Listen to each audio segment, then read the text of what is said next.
साथ साहब आपकी तरफ आऊंगी, जिस तरह से अदिल साहब भी बता रहे हैं और हसन साहब भी बता रहे हैं, हुकूमत आखिर आईनी तरमीम के लिए इतने क्यों पर जो है वो तोल रही है, और इसके साथ साथ हमने देखा कि सुप्रीम कोर्ट के फैसले पर कोई भी अमल दरामद नहीं हुआ। क्या इसमें इलेक्शन कमीशन जो है कोई अहम किरदार अदा कर सकता है?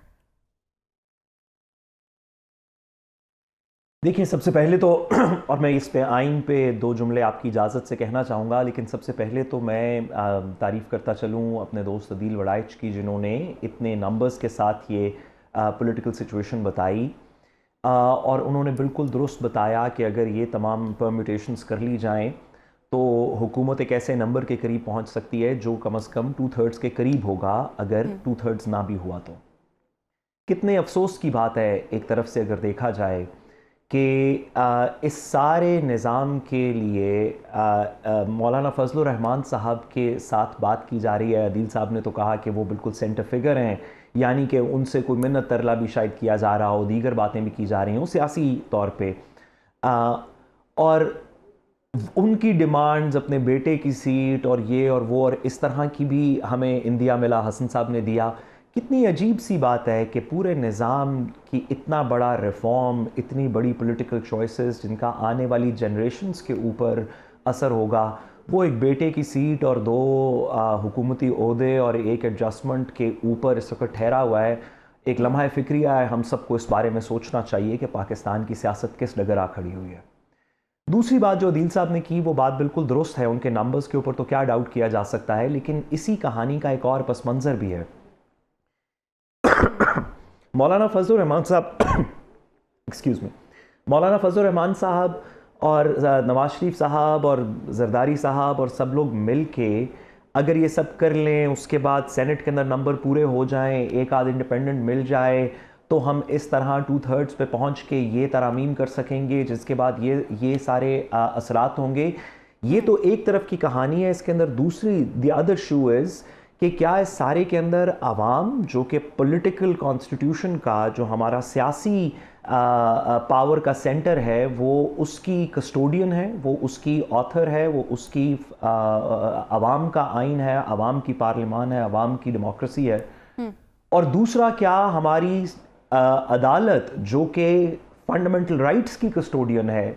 जिसके अंदर fundamental right to politics, to दीगर independence of judiciary, to so many other things, जो कि बहुत सारी चीज़ें इसके अंदर मजीद हैं, क्या वो खामोश रहेगी? ये दो सवाल इसके अंदर बहुत क्रिटिकल हैं कि क्या आवाम इसके ऊपर कोई रद्द अमल देगी इस सारी परम्यूटेशंस को ख़राब करने के लिए, कि ये इससे मिल जाए तो उसका बेटा, तो इसका भाई, तो ये वाला सूबा, तो ये वाला ओहदा। क्या इसके अंदर आवाम खामोश रहेगी और क्या इसके अंदर अदालत खामोश रहेगी? मैं दूसरी बात इसके अंदर करता चलूँ, बड़ी ज़रूरी बात जो कि शायद लोगों को भूल जाती है आजकल कानून पे बात करते हुए। सुप्रीम कोर्ट ऑफ पाकिस्तान के एक फुल कोर्ट का फ़ैसला है जो कि 21वीं तरमीम के ऊपर आया था, जिस तरमीम के तहत हमने मिलिट्री कोर्ट्स की एक इंट्रोडक्शन की थी। APS पेशावर के बाद मिलिट्री कोर्ट्स बनाए गए थे, दीगर चीज़ें हुई थी नेशनल एक्शन प्लान के नीचे। सुप्रीम कोर्ट ने उस 21वीं तरमीम का फ़ैसला सुनते हुए वो तरामीम चैलेंज हो गई। सुप्रीम कोर्ट ने उस मुकदमे को सुनते हुए ये फ़ैसला किया कि पाकिस्तान के आइन के कुछ बुनियादी नुकात हैं, जिनको सेलिएंट फीचर्स कहते हैं, जिसको बेसिक स्ट्रक्चर भी कहते हैं, जिसके अंदर इंडिपेंडेंस ऑफ जुडिशरी जिसका एक बड़ा सेंट्रल फीचर है, दूसरा पार्लियामेंट्री सॉवरेनिटी है, इस्लामिक इंजंक्शंस हैं। अगर इंडिपेंडेंस ऑफ जुडिशरी या इनमें से किसी भी सुतून जो हमारे आइन का फंडामेंटल बेसिक स्ट्रक्चर है, अगर इन सुतून के खिलाफ कोई आइन साजी भी की जाए 2/3 मेजॉरिटी से, तो सुप्रीम कोर्ट के पास इख्तियार है कि वो उसको स्ट्राइक डाउन कर दे। ये बात सुप्रीम कोर्ट ने अपने 21वीं तरमीम के फैसले के अंदर की थी। अगर अदालत उज़्मा को, अगर ये सारी परम्यूटेशंस पूरी भी हो जाएं और एक ऐसी तरमीम कर दी जाए जिसके अंदर कोई जुडिशल पावर को इन्फ्रिंज किया जाए, चीफ प्राइम मिनिस्टर को कह दिया जाए कि वो अपनी मर्जी से टॉप 3 जजेस में से किसी को पिक कर लेगा, कोई भी इस तरह की बात की जाए,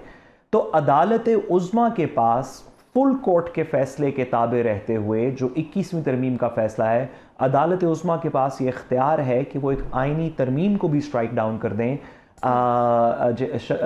जस्टिस अजमत सईद शेख की मेजॉरिटी जजमेंट है, और लोगों को ये भूल जाता है कि इसका हतमी फैसला अगर ये किया भी गया तो अदालत करेगी या अवाम करेगी अपने बैलेट के ज़रिए या अपनी मूवमेंट के ज़रिए।